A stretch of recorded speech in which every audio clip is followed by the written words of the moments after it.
शुरू होती है अच्छाई और बुराई के बीच की लड़ाई के क्लाइमैक्स से।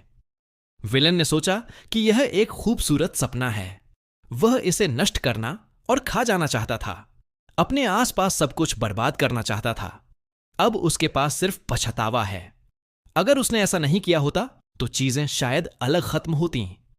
कहानी का मुख्य पात्र एमसी ने कहा कि वह आखिरकार मर गया। यह सबसे दुष्ट विलन के लिए एक शर्मनाक अंत था। इसके बाद लेखक नमुयन ने टाइप किया कि यही एपिलॉग है, विलन का अंत। एमसी ने गहरी सांस ली और सोचा कि दुनिया के सबसे शक्तिशाली विलन की मौत के साथ उसका उपन्यास अब खत्म होने वाला है। एमसी ने कहा कि अगला चैप्टर उसकी कहानी को संक्षेप में बताना चाहिए। एमसी का चेहरा बदल गया और उसने सोचा कि यह उपन्यास लिखना, जिसे वह लिखना नहीं चाहता, कितना दयनीय है। वुहियन ने थकान से खींचते हुए कहा कि वैसे भी वह परसों छोड़ सकता है। उसे अपने पछतावे पीछे छोड़ने की जरूरत थी। अचानक दरवाजे पर जोरदार नॉकिंग हुई। एमसी उलझन में मुड़ा और पूछा, इतने देर से कौन दरवाजा खटखटा रहा है? अतिथि आने का समय बहुत देर हो चुका था। एमसी दरवाजे की ओर बढ़ा और जोर से पूछा, कौन है? इसके बाद एमसी ने सोचा कि उन्होंने क्यों दरवाजा खटखटाना बंद कर दिया। क्या वाकई कोई नशे में था? वुहियन ने सिर खुजाते हुए कहा कि यह कोई कर्स था। वह बस सोने ही जाएगा। अचानक उसने देखा कि उसके ऊपर एक चमकता हुआ कागज हवा में तैर रहा है। एमसी ने पूछा, जब यह फर्श पर गिरा, यह कहां से आया? सिस्टम की आवाज ने कहा कि यह एक गिफ्ट है। वे विनम्रता से कह रहे थे कि जब भी तुम्हें जवाब चाहिए पूछ लेना। एमसी ने पूछा, कौन सा गिफ्ट? अचानक वह पार्चमेंट काले एनर्जी से ढक गया और उसके उपन्यास का विलन प्रकट हुआ। एमसी ने आश्चर्य में पूछा कि यह क्या हो रहा है। विलन ने मुस्कुराते हुए कहा कि अब वह समझ गया कि क्यों उसकी मौत हुई। उसने बहुत समय और मेहनत डाली थी। उसने उन लोगों से बदला लेने के लिए 10 साल अपनी तलवार तेज की, जिन्होंने उसके परिवार को नष्ट किया। उसने अपना परिवार, दोस्त और लवर खो दिए। उसने बहुत कुछ खोया और हार मान ली।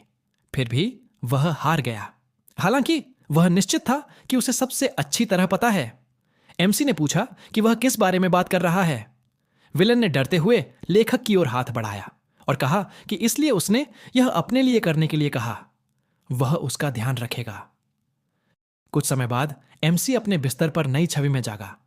एमसी ने बिस्तर पर बैठते हुए पूछा, क्या मैं सच में सो गया था? एमसी ने सोचा, इतने कपड़े उसने कहां से पाए? यह सब क्या हो रहा है? एमसी ने खुद को शीशे में देखा और सोचा कि यह विलन की लाल बाल और चालाक मुस्कान उसके लिए परिचित है। जैसे ही उसने अपनी पतली संकरी आंखों को देखा जो हर भावना छिपाती थी, वह अनुमान लगा सकता था। पता चला कि वह किसी और के शरीर में प्रवेश कर गया था, यानी अपने उपन्यास के सबसे शक्तिशाली विलेन आर्सन अडेल के शरीर में। और अब उसकी मौत तक सिर्फ कुछ ही दिन बचे थे। आर्सन परिवार में हाफ डीमंस का ब्लड लाइन है। वे मिश्रित रक्त वाले हैं। वे अपनी शक्ति डीमंस से लेते हैं। अपने ब्लड में छिपी शक्ति के साथ वे कभी एम्पायर के सबसे महान परिवारों में से एक थे, लेकिन 6 विशेष परिवारों के कारण वे हार गए। अंत में आर्सन ब्लड लाइन में केवल एक हेयर बचा, वह था अडेल। एमसी ने मुस्कुराते हुए सोचा कि यह अडेल की बैक स्टोरी है और यही कारण है कि वह विलन बन गया। विलन ने बदला लेने की कोशिश की, लेकिन वे सब असफल रहे। इसलिए उसने अपने क्रिएटर को यहां बुलाया। कुछ ही दिनों में उसे 6 परिवारों के नाइट्स द्वारा एग्जीक्यूटेड किया जाएगा।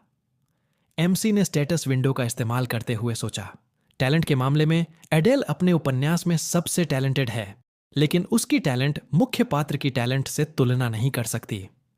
सिस्टम विंडो ने रिपोर्ट किया कि उसकी रेस हाफ डीमन है। Personality, chaotic talent, position change, sanitary 1 point traits, interest, focus, blood thirstiness, darkness और माना मैनिपुलेशन। माना 341। एडेल ने सोचा कि चाहे विलन कितना भी अट्रैक्टिव हो, वह मेन कैरेक्टर को हराने नहीं देगा और अब वह मोना को कंट्रोल नहीं कर सकता। उसने कभी नहीं सोचा था कि उसने जो बैक स्टोरी बनाई थी, जो उसे फॉर्मिडेबल ओपोनेंट बनाती, वही उसकी मौत का कारण बन जाएगी। फिर एमसी ने बिस्तर पर कुछ देखा और पूछा, यह और क्या है? प्रोटैगनिस्ट ने सोचा कि यह पीस ऑफ पेपर अचानक तब सामने आया जब विलन ने उसे नॉवल में ट्रांसफर किया था। उसने इसे पूरी तरह भूल ही दिया था। भले ही यह ज्यादा मदद न करे, वह ऐसी स्थिति में नहीं था कि कोई विकल्प चुन सके।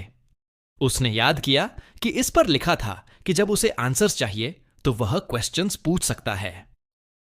एमसी ने सरप्राइज में पूछा और पीस ऑफ पेपर को पकड़ते हुए कहा, क्या हुआ? यह ब्लैंक क्यों है? टेक्स्ट कहां गया?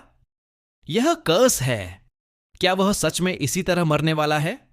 एक पीस ऑफ पेपर प्रकट हुआ जिसमें उसे क्रिएटर के रूप में संबोधित किया गया और लिखा था कि अगर वह गिफ्ट का इस्तेमाल करना नहीं जानता तो उसे सिर्फ यस या नो में आंसर देना होगा। एडेल गुस्से में चिल्लाया कि वह विलन है। गिफ्ट ने कहा कि उसने लिखा है कि इसका जवाब लिखने के लिए। प्रोटोगोनिस्ट ने पूछा, तो वह उसे इग्नोर कर रहा है, फिर वह सुनने के लिए तैयार है। पीस ऑफ पेपर पर लिखा था कि यह इंस्ट्रक्शंस है कि कैसे एक्वायरिंग इंफॉर्मेशन का यूज किया जाए। यह कह रहा था कि वह हर सवाल का जवाब देगा जो क्रिएटर इस पीस ऑफ पेपर पर लिखे।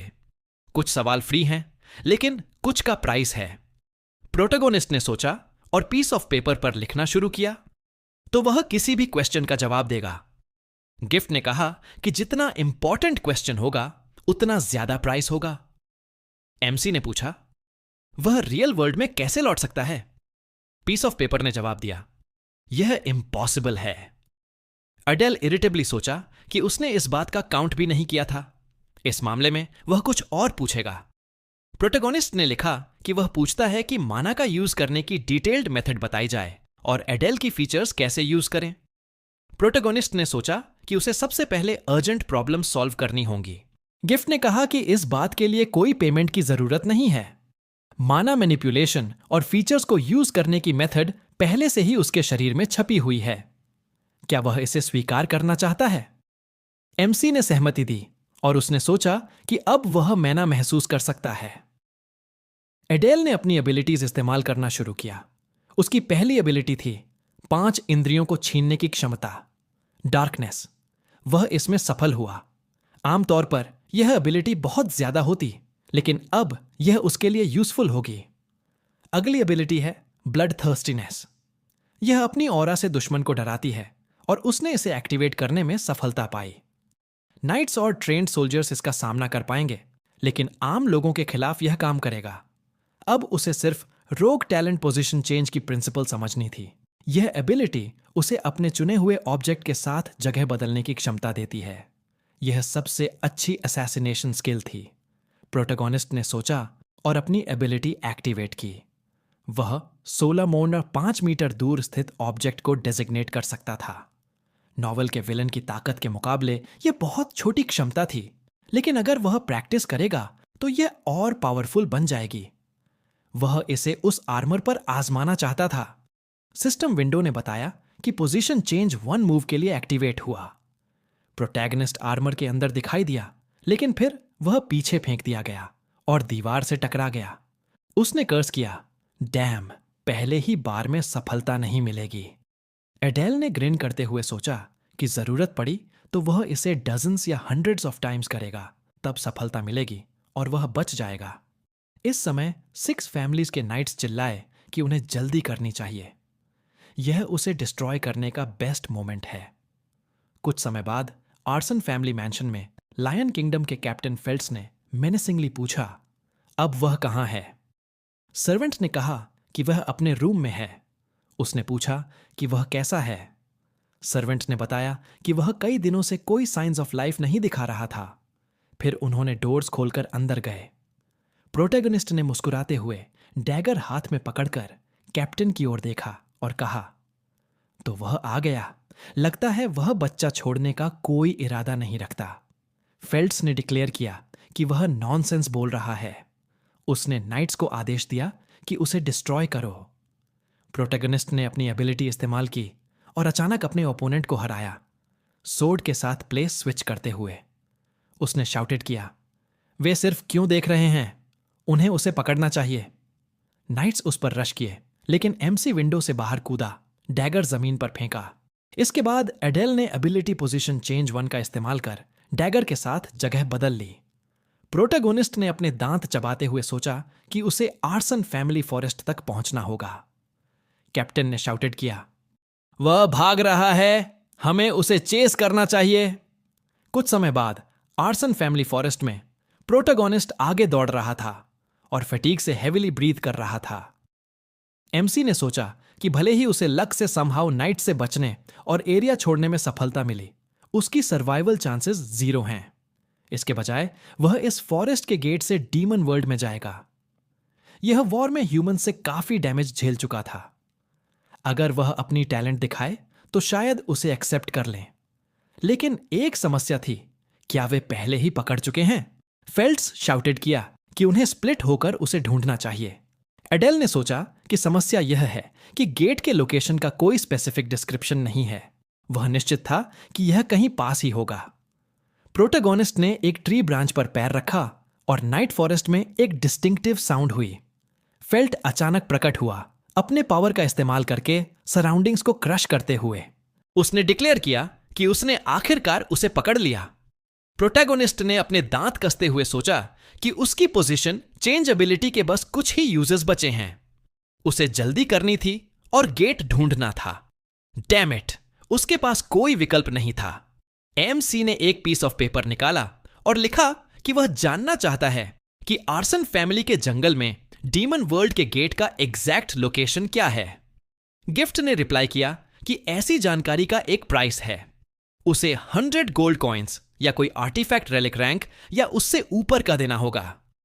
एडेल इंडिग्नेंटली चिल्लाया, अब वह कहां से लाएगा ये? कैप्टन ने अपनी एबिलिटी का इस्तेमाल करके उस पर स्ट्राइक किया। प्रोटैगोनिस्ट एनिमी के ब्लो से हिट हुआ और एक ट्री से टकराया। फेल्ट्स ने स्मर्क करते हुए पूछा, क्या वह सच में अपनी मिजरेबल लाइफ बचाना चाहता है? वह यहां और अब भी मर जाएगा, चाहे उसकी इच्छा कुछ भी हो। प्रोटैगोनिस्ट ने कहा कि वह फनी है, वह मरने वाला नहीं था। एमसी ने क्लेंच्ड फिस्ट के साथ सोचा कि छोड़ने का एक और तरीका है। उसे परवाह नहीं थी कि वह मरता है या नहीं, उसे ट्राई करना ही होगा। उसने पूछा तो वह अंत तक रेजिस्ट करने वाला था। वह सोचता है कि वह अभी भी फैमिली का हेड है। ऑडेल ने डैगर पकड़ते हुए शेकिंग हैंड से सोचा, जब वे भीड़ में एक बच्चे पर हमला कर रहे थे तब उनकी नोबिलिटी क्या थी? क्या उन्हें अपना प्रोफेशन नैनी में बदल देना चाहिए, हालांकि वह अकेले भी नहीं कर सकता? फेल्ट्स गुस्से में आ गया और डिक्लेयर किया कि वह उसे पेनलेस तरीके से डिस्ट्रॉय करेगा। लेकिन अब वह एग्नी में मरेगा, उस सोर्ड की ऑनर में जिसे काउंट लेयन ने उसे दिया था।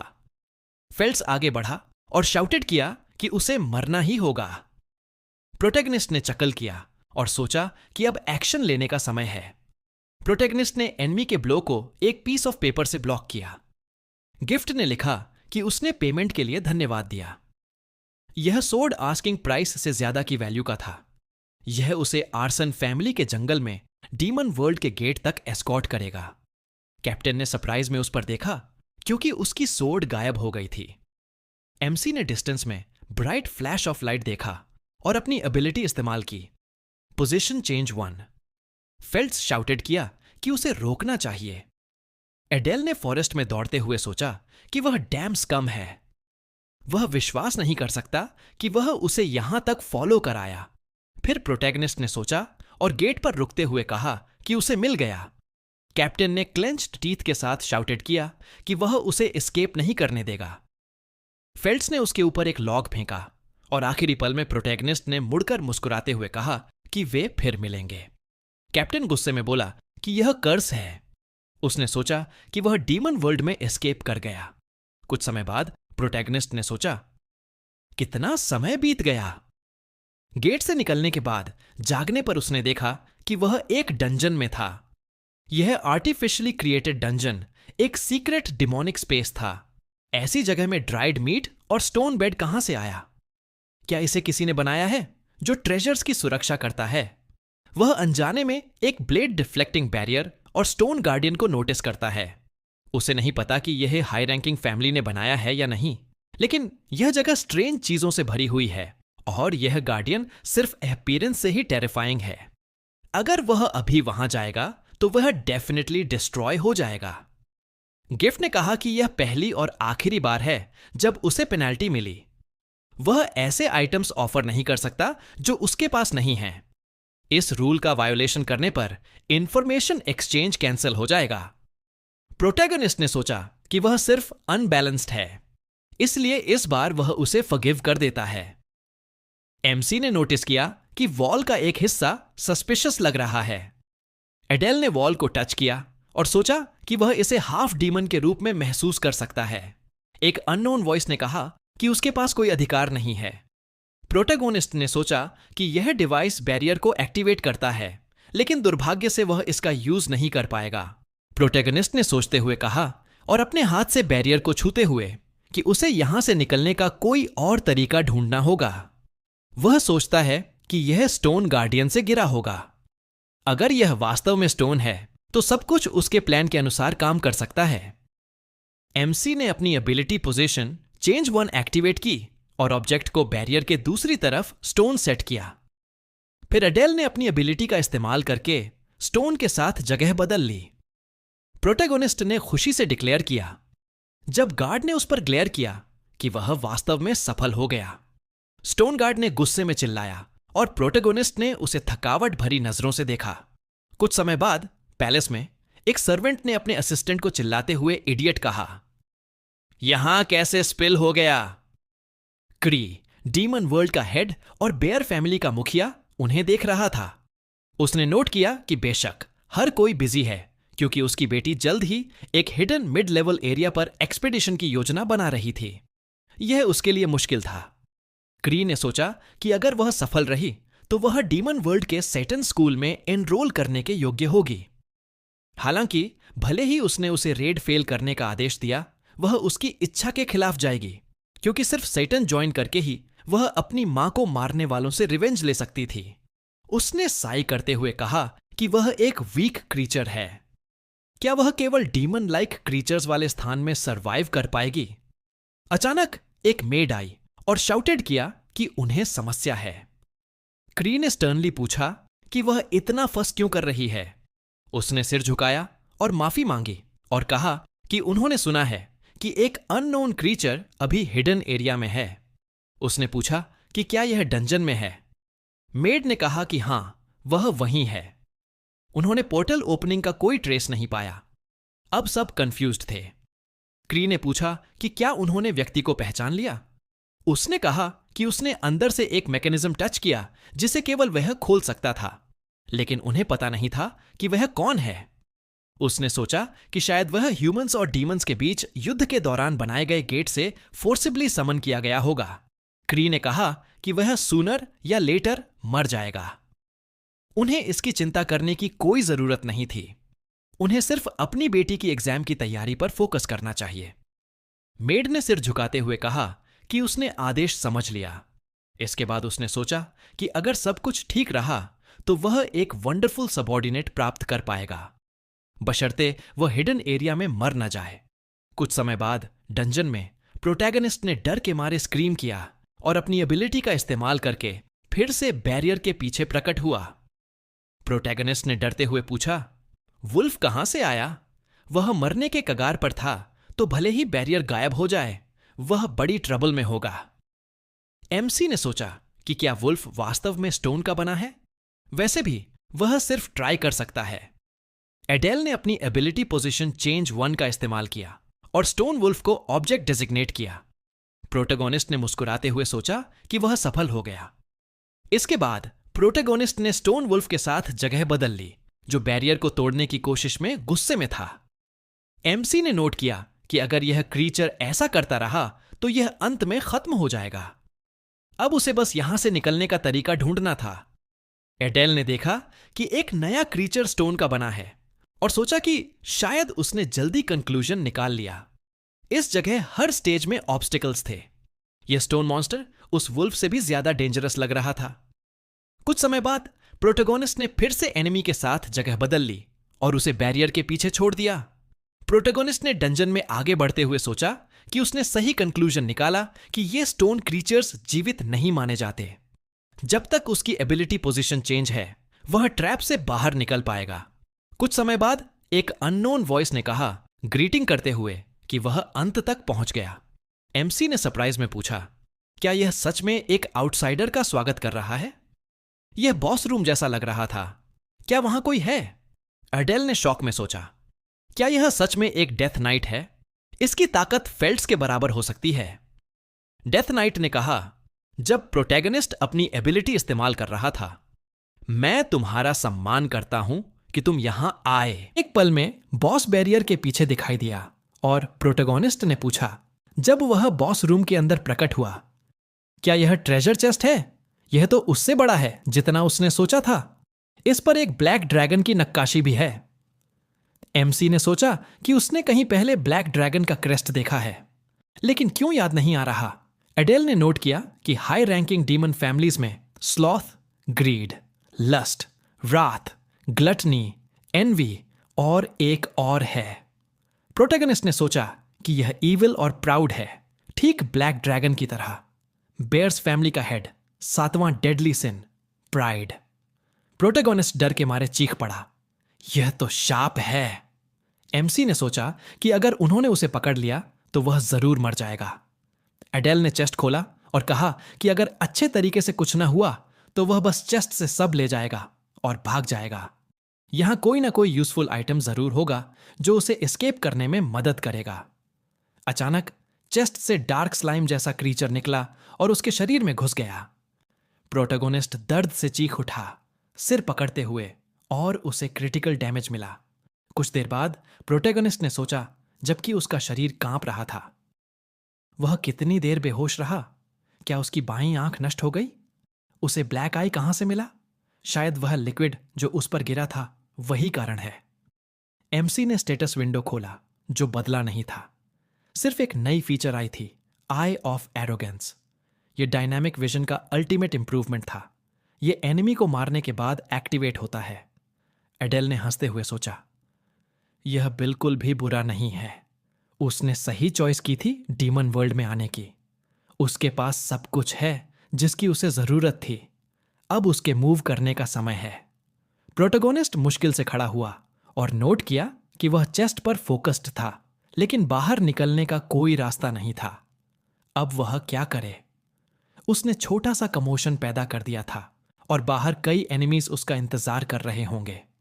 अगर वह बाहर गया तो खत्म हो जाएगा। क्या उसे घुटनों पर गिरकर दया मांगनी चाहिए? लेकिन सबसे पहले, अगर उन्हें पता चला कि वह ऑर्सन फैमिली से है, तो चाहे वह दया मांगे या नहीं, वे उसे मार डालेंगे। प्रोटैगनिस्ट ने एबिलिटीज का इस्तेमाल करते हुए सोचा कि उसे यह रिगेलिया छुपा देना चाहिए। डेथ नाइट गुस्से में चिल्लाया, दरवाजा खोलो, हर हाइनेस आ रही हैं, जल्दी दरवाजा खोलो। एमसी ने कंफ्यूजन में पूछा, वे किसके बारे में बात कर रहे हैं? एडेल ने डरते हुए सोचा, उन्होंने शुरुआत में स्टोन बेड में ड्राइड मीट क्यों रखा था? क्योंकि यह जगह हाई फैमिलीज की परीक्षा लेने के लिए बनाई गई थी। प्रोटैगनिस्ट ने नोट किया और एक पीस ऑफ पेपर निकाला। उसे जानना था कि यहां का प्रभारी कौन है। उसने रिवॉर्ड चुरा लिया था जो उन्हें लेना चाहिए था, इसलिए वे उसे बिना कुछ पूछे नष्ट कर देंगे। प्रोटैगनिस्ट ने कागज पर लिखा, अब मेरे सबसे करीब कौन है? गिफ्ट ने कहा कि इस जानकारी की एक कीमत है। उसे हंसॉर्ड गोल्ड कॉइन्स की वैल्यू का आइटम या रेलिक रैंक या उससे हायर आर्टिफैक्ट देना होगा। एमसी ने सोचा कि वह किससे भुगतान कर सकता है। एडेल ने कहा, वह अपनी मैना से भुगतान करेगा, अपनी मैक्सिमम मैना में से 100। प्रोटैगनिस्ट ने सोचा कि यह उसके लिए मुश्किल होगा, लेकिन अगर वह सरवाइव कर गया तो इसे रिकवर कर सकेगा। पीस ऑफ पेपर ने कहा कि यह स्वीकार्य है। उसने क्रिएटर से 100 मैना ले लिया। सबसे नजदीक जो था वो थी रेनी, भालू परिवार के मुखिया क्री की सबसे छोटी बेटी। एमसी ने मन ही मन सोचा, अब तो मेरी मौत तय है। यह जगह असल में उसी की ट्रेनिंग के लिए बनाई गई थी और आंखों का अभिमान, आई ऑफ एरोगेंस, असली में उसी का इनाम होना चाहिए था। रेनी, जो अपने परिवार में काफी अधिकार रखती है, तलवार ताने सामने आती है और गुस्से में पूछती है, तुम आखिर हो कौन? एमसी घुटनों पर बैठकर उसे मालकिन कहकर बधाई देता है। आपने ये क्षेत्र क्लियर कर लिया है और आखिरकार इनाम भी हासिल कर लिया। रेनी गुस्से में कहती है, सब कुछ साफ साफ समझाओ। एमसी चालाकी से जवाब देता है, परिवार के मुखिया ने मुझे आपकी रक्षा करने का आदेश दिया है। दोनों की नजरें मिलती हैं, लेकिन रेनी को उसमें आंखों का अभिमान की शक्ति नजर नहीं आती। वो शक से पूछती है, क्या तुम सच कह रहे हो? एमसी मुस्कुराकर जवाब देता है, हां, भले ही मेरा रूप ऐसा हो, लेकिन मेरे पास पर्याप्त ताकत है। फिर अचानक एमसी अपनी नई क्षमता का इस्तेमाल करता है और उसकी तलवार के सामने से गायब होकर पल भर में रेनी के पास आकर उसका हाथ पकड़ लेता है। वो कहता है, मालकिन, आपको नहीं लगता कि मैं आपके लिए उपयोगी साबित हो सकता हूं? रेनी हैरान रह जाती है, फिर तुरंत हाथ छुड़ाकर गुस्से से बाजू मोड़ लेती है। एमसी सोचता है, यह अच्छी बात है, कम से कम उसने ध्यान नहीं दिया कि मैंने क्या किया। इसके बाद एमसी कहता है, अब हमें तुरंत निकलना चाहिए, परिवार का मुखिया आपका इंतजार कर रहे हैं। रेनी भी सहमति जताती है। एमसी मुस्कुराकर पत्थर के द्वार को छूता है और कहता है, अब मैं मुखिया द्वारा दिए गए अगले काम पूरे करूंगा। एमसी मन ही मन सोचता है, मुझे जितनी जल्दी हो सके यहां से निकलना चाहिए।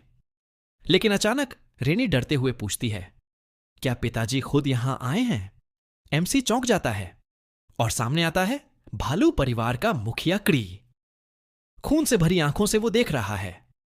एमसी डर से सोचता है, अगर इन्हें पता चल गया कि मैंने आंखों का अभिमान ले लिया है तो ये मुझे तुरंत मार देंगे।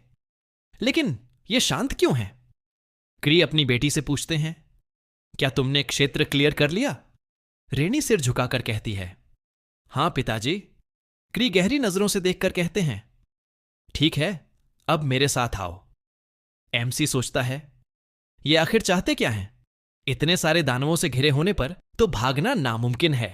उसके पास गिफ्ट पेपर को देने के लिए कुछ भी बचा नहीं है। क्री नौकरों से कहते हैं, अपने स्थान पर वापस जाओ, और एमसी को देखकर कहते हैं, तुम यहीं रुको, मैं बाद में बुलाऊंगा। एमसी मन ही मन मुस्कुराता है, क्या सच में ये मुझे अकेला छोड़ रहे हैं? शायद ये मेरा भागने का मौका है।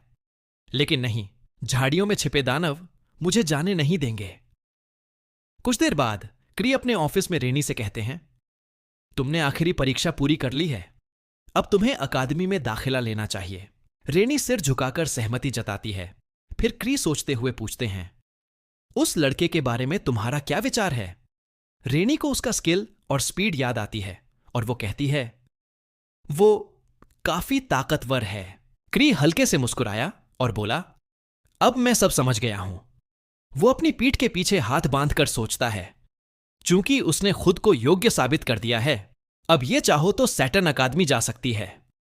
रेनी खुशी से झुककर बोली, पिताजी, इसके लिए मैं आपकी आभारी हूं। क्री मन ही मन सोचता है, मैंने तो सोचा था कि वो लड़का अंदर जाते ही मर जाएगा, लेकिन उसने न केवल जीवित रहकर क्षेत्र क्लियर किया, बल्कि आंखों का अभिमान जैसी क्षमता भी पाली। उसकी बेटी ने भी उसके बारे में सकारात्मक राय दी थी। इसका इस्तेमाल करना जरूरी होगा। इस बीच एमसी बेचैनी से सोच रहा था, आखिर मुझे कितनी देर इंतजार करना होगा? फिर एक नौकर उसे दरबार में ले आया, जहां उसे भालू परिवार के मुखिया से मिलना था। क्री ने उसे ठंडी गंभीर नजरों से देखा। एमसी मन ही मन डरते हुए सोचता है, ये क्या सोच रहे हैं? आखिर मुझे जिंदा क्यों छोड़ा? एमसी ने हिम्मत करके पूछा, आपने मेरी जान क्यों बख्शी?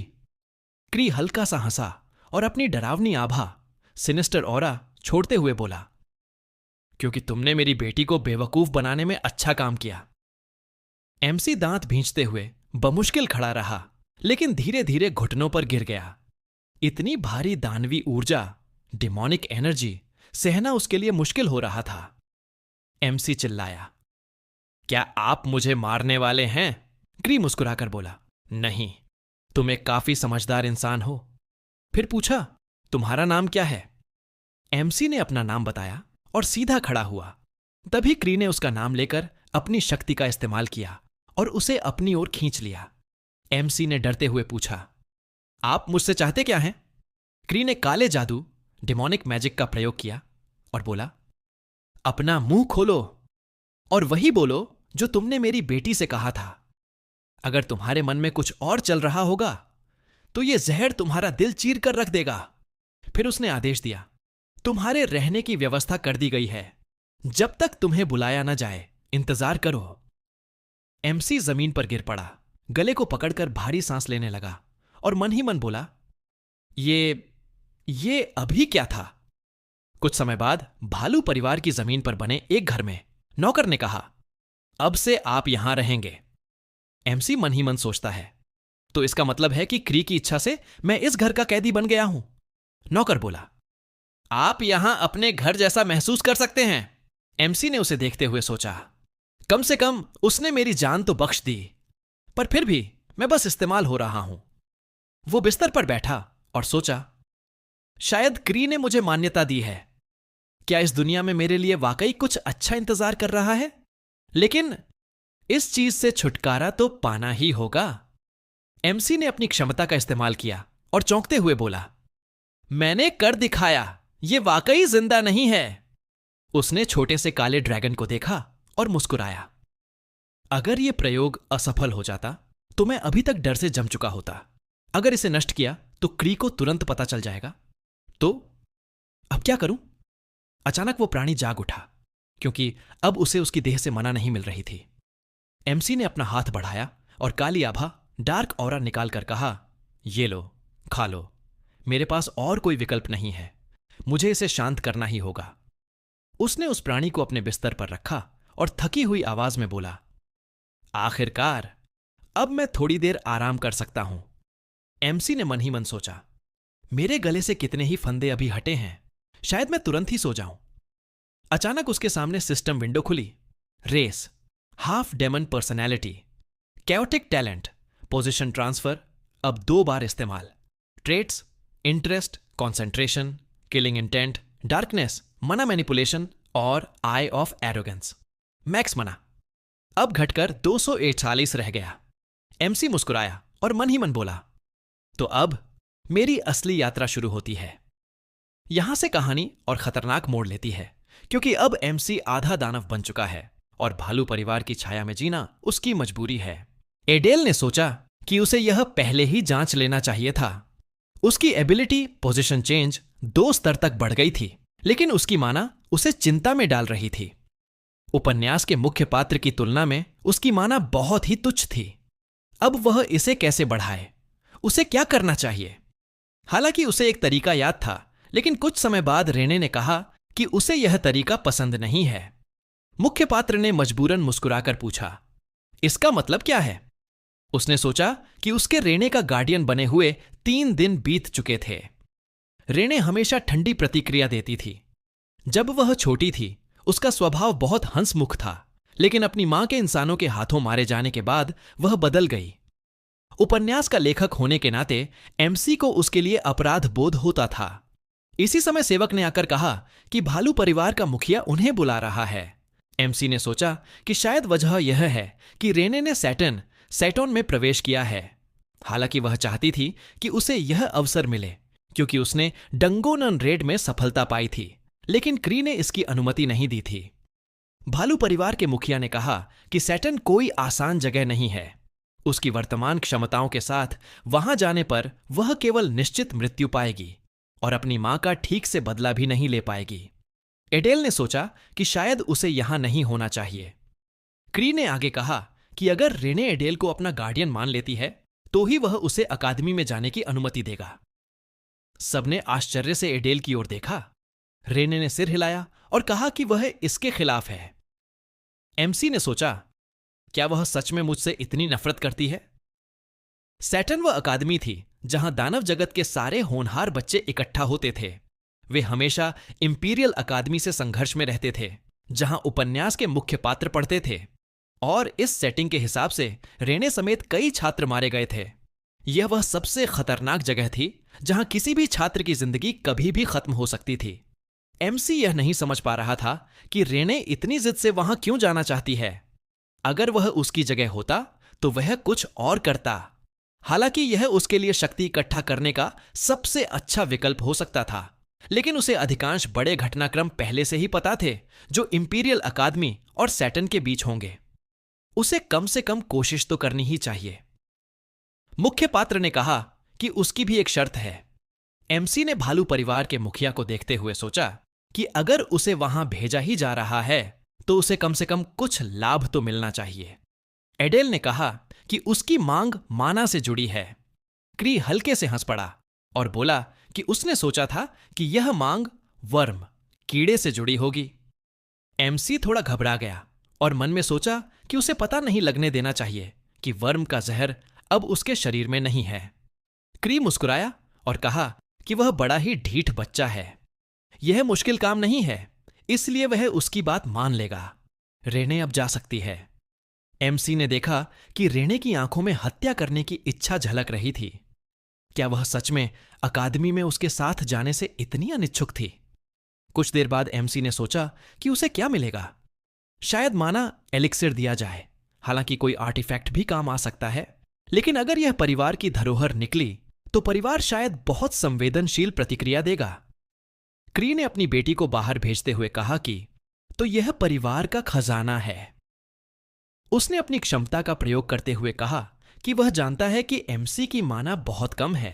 चूंकि वह उसकी बेटी की जगह मरने जा रहा है, इसलिए यह सबसे छोटी मदद है जो वह कर सकता है। उसे पास आना होगा।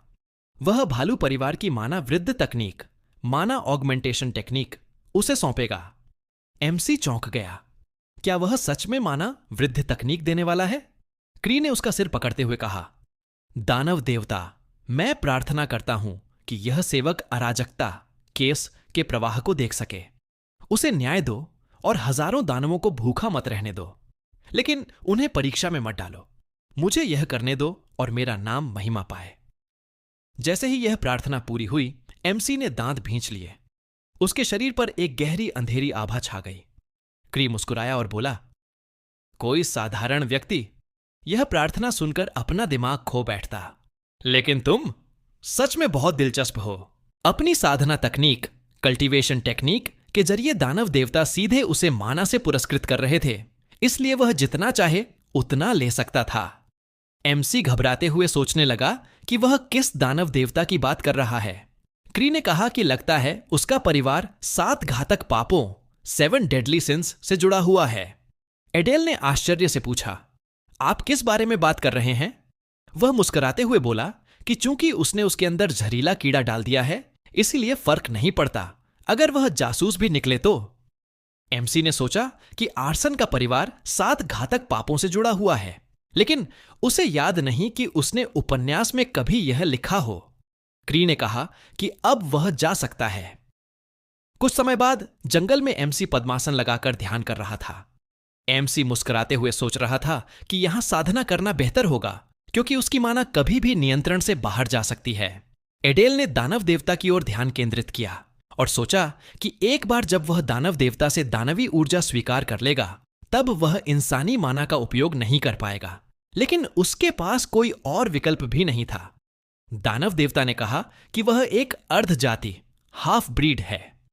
एमसी हैरान होकर बोला, यह कैसे संभव है?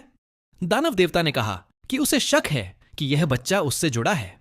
लगता है कि उसके शरीर में गद्दारों का गंदा खून बह रहा है। एमसी ने पूछा, क्या आप दानव देवता हैं? घमंड के देवता, गॉड ऑफ प्राइड, ने अपना परिचय देते हुए कहा, हां, मैं ही हूं। एमसी ने पूछा, क्या आप मुझे मार देंगे?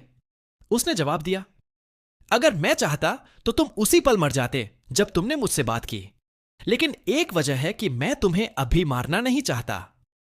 उसे लगा कि यह बच्चा उसी पाप में डूबा है जिसमें वह खुद है। उसे अपने जैसा ही अजीब सा एहसास हुआ, इसलिए उसने कहा कि वह उसे एक निशान, मार्क देगा, ताकि वह भी उसकी शक्ति का इस्तेमाल कर सके। तुम एक घमंडी गद्दार हो। तुम्हें अपने अहंकार, प्राइड की वजह से नियंत्रण नहीं खोना चाहिए। एमसी ने सोचा कि उसने दानव देवता घमंड से शक्ति उधार ली है। उसे विश्वास था कि यह निशान उसे 3 अतिरिक्त जीवन देगा। जल्द ही उसका पूरा शरीर इस निशान से ढक जाएगा। उसी समय एडेल ने किसी की मौजूदगी महसूस की और आश्चर्य से पीछे मुड़ा। वहां रेने खड़ी थी, आश्चर्य से उसे देख रही थी। एमसी ने दांत भींचते हुए सोचा, यह यहां कहां से आ गई? क्या इसने सब सुन लिया? रेने ने प्रशंसा भरे स्वर में पूछा, क्या आप डार्क प्रीस्ट हैं?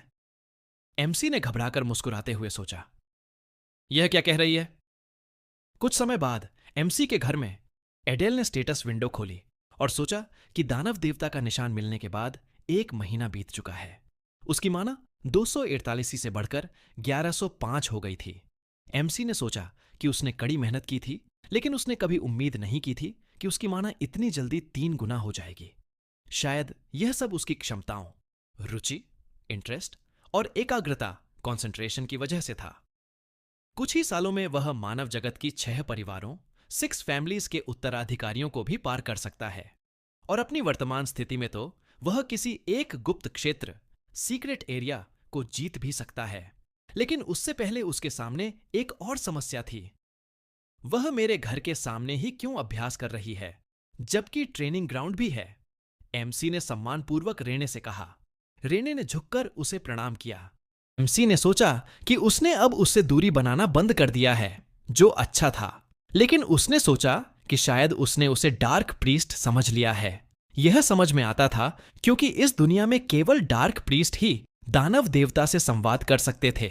सच कहें तो यह कि उसने यह नहीं सुना कि एमसी ने दानव देवता से क्या बात की, यही बेहतर था। हालांकि अगर रेने उसे अपने से ऊपर मानती तो उसकी परिवार के बारे में गलत अफवाहें फैल सकती थीं। एडेल ने उसे संबोधित करते हुए मालकिन, मिस्ट्रेस कहा। उसने आश्चर्य से एमसी की ओर देखा। एमसी ने मुस्कुराते हुए कहा कि उसे समझ में आ गया कि वह क्या सोच रही है, लेकिन उसने उससे कहा कि वह उसी पुराने अंदाज में उससे संवाद करे। रेने ने मुड़कर कहा कि उसके लिए ऐसा करना मुश्किल होगा। एमसी ने नोट किया कि वह सिर्फ बियर परिवार के मुखिया के आदेशों का पालन कर रहा है ताकि उसे सुरक्षित रख सके।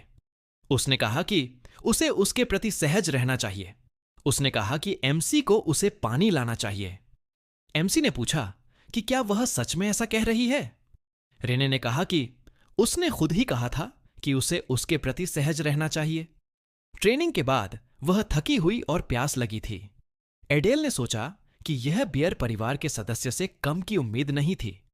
उसने अपना रवैया इतनी जल्दी बदल दिया कि उसने कहा कि एमसी को जल्दी करना चाहिए। एमसी ने सोचा कि आखिरकार उसे वही करना चाहिए जो वह कहे। इसके बाद रेने ने गिलास से पानी पिया और एमसी ने सोचा कि उसे जल्दी से सीक्रेट एरिया पर विजय पाना चाहिए। लेकिन रेने उसे अकेला नहीं छोड़ती। उसके पास बहुत कम समय बचा है।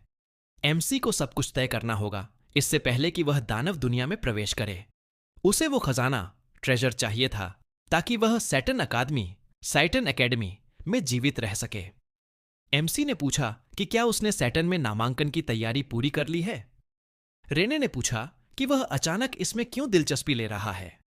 एडेल ने नोट किया कि वहां वह हर तरह के खतरनाक और बुरे लोगों से मिलेगी। एमसी ने उसकी चिंता में यह पूछा। उसने कहा कि उसने अपनी जरूरत की सभी चीजें पैक कर ली हैं। एमसी ने पूछा कि क्या वह इसमें सुनिश्चित है। उसने सोचा कि उसने वापस क्यों नहीं जाकर यह सुनिश्चित किया कि कुछ महत्वपूर्ण उसे भूल न जाए, ताकि बाद में उसे चिंता न करनी पड़े।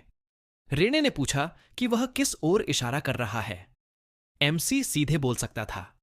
एमसी ने कहा कि वह सिर्फ इसीलिए कह रहा है क्योंकि उसे उसकी चिंता है। आखिरकार वह उसका सहायक, एस्कॉट है। उसने कहा कि वह झूठ बोल रहा है। वह उसके पीछे छुपकर कहां जाने का सोच रहा था। एमसी मुस्कुराया और सोचा कि यह एक शाप जैसा है, वह इसमें नहीं फंसेगी। रेने का चेहरा बदल गया और उसने पूछा कि क्या उसे उससे बोरियत हो गई है। एडेल ने कहा कि उसने वास्तव में सुना था कि उस इलाके में एक जगह है, इसलिए वह वहां एक छापेमारी रेड पर जाने की योजना बना रहा था। उसने उसे समझाने के लिए कहा कि यह उसकी सुरक्षा के लिए है। उसने इसके बारे में सोचा और एमसी ने सोचा कि वह चाहता है कि वह शांत हो जाए। रेने ने कहा कि उसने सच में कुछ भूल गई है। मुख्य पात्र खुशी से बोला कि उसे वापस महल जाना चाहिए। फिर रेने ने कहा कि उसे गर्म होने की जरूरत है। एमसी उलझन में पूछता है, तुम किस बारे में बात कर रही हो? रेने ने कहा कि वह उसके साथ उस इलाके में जाएगी। अगर वह जगह पास ही है तो आज वहीं से लौट आएंगे, है ना? उन्हें जल्दी करनी होगी। वह जगह कहां थी? एडेल ने आह भरते हुए कहा कि यह अमरलोक, एरिया ऑफ द इमॉर्टल्स है। यह जगह कभी नेक्रोमांसरों द्वारा शासित थी, लेकिन अब यह भड़के हुए सैनिकों से भरी हुई है। क्योंकि नेक्रोमांसरों को मनुष्यों और दानवों के युद्ध में नष्ट कर दिया गया था। रेने ने कहा कि वह इस क्षेत्र के बारे में जानती है। एमसी ने सोचा कि यह रेने को थोड़ा अस्थिर करने के लिए काफी है। वह सोचता है कि यह कम से कम टॉप टियर एरिया होगा। अब तक सैनिकों की संख्या बढ़ चुकी होगी। वैसे भी रेने की मदद लेना बुरा नहीं होगा, लेकिन समस्या यह है कि साथ काम करने से महल से भागना और भी मुश्किल हो जाएगा। खबर तुरंत क्री तक पहुंच जाएगी।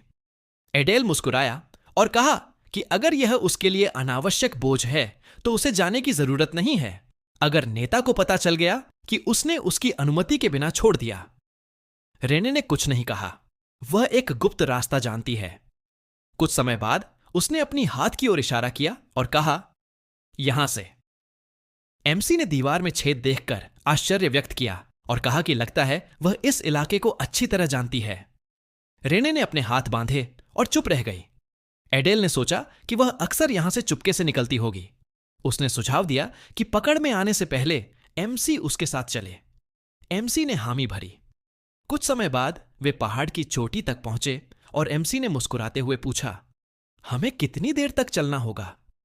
रेने ने प्रश्नवाचक रूप से उसे देखा और एडेल ने कहा कि वह निश्चित रूप से अपने परिवार के घर से बाहर जाने की योजना नहीं बना रहा था, इसलिए वह इलाके से परिचित नहीं था।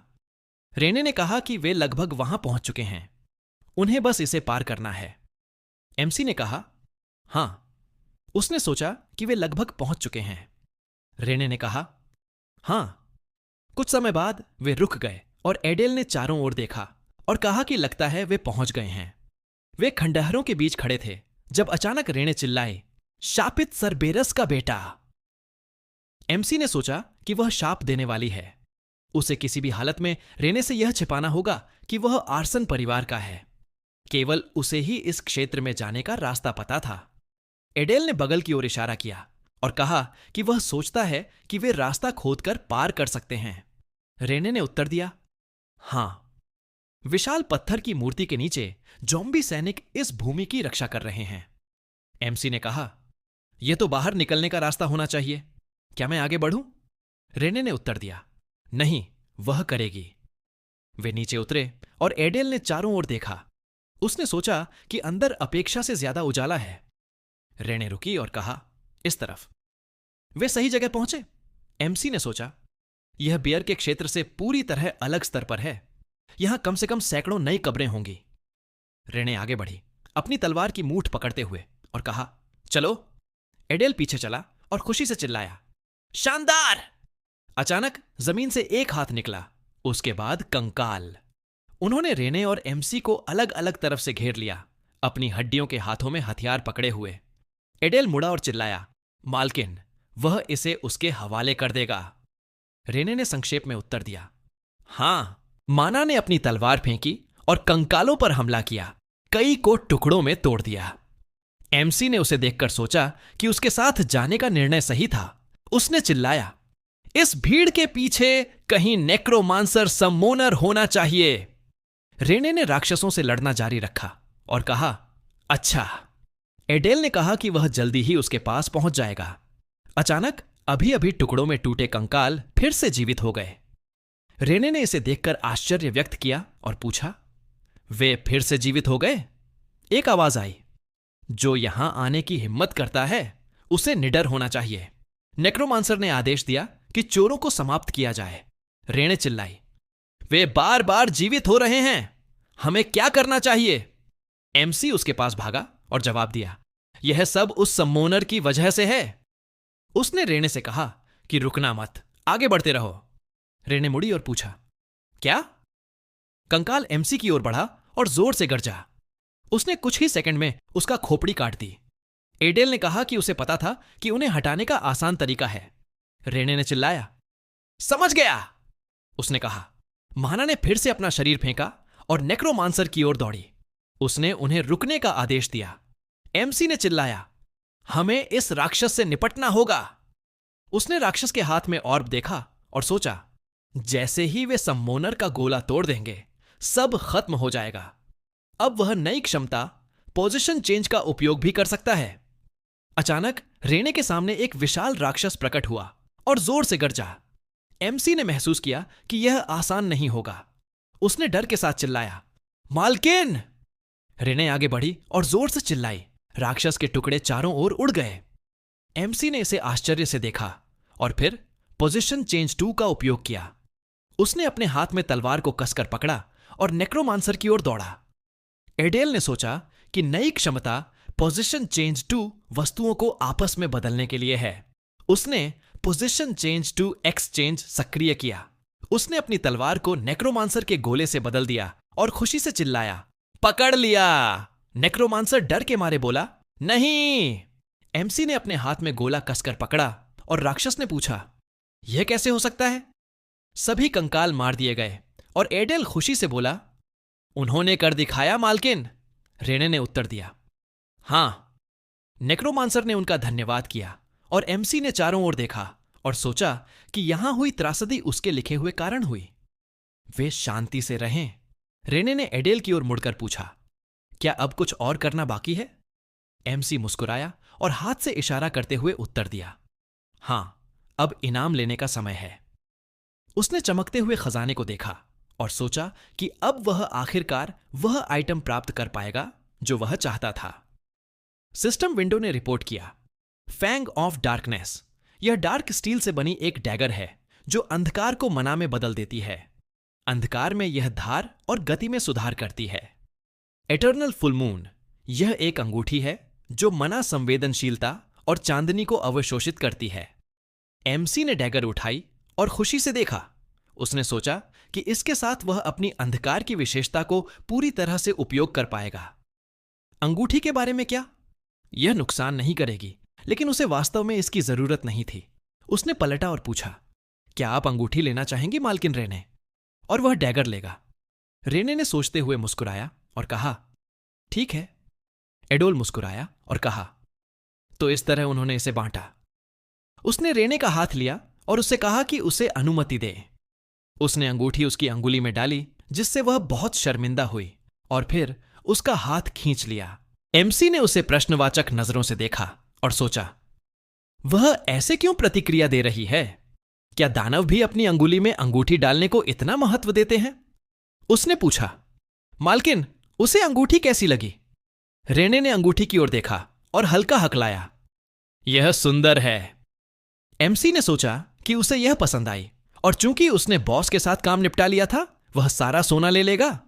अचानक रेने ने उसकी गर्दन पर तलवार रख दी और एमसी मुस्कुराया और बोला, और वह इसे बिल्कुल समान रूप से आखिरी सिक्के तक बांट देगा।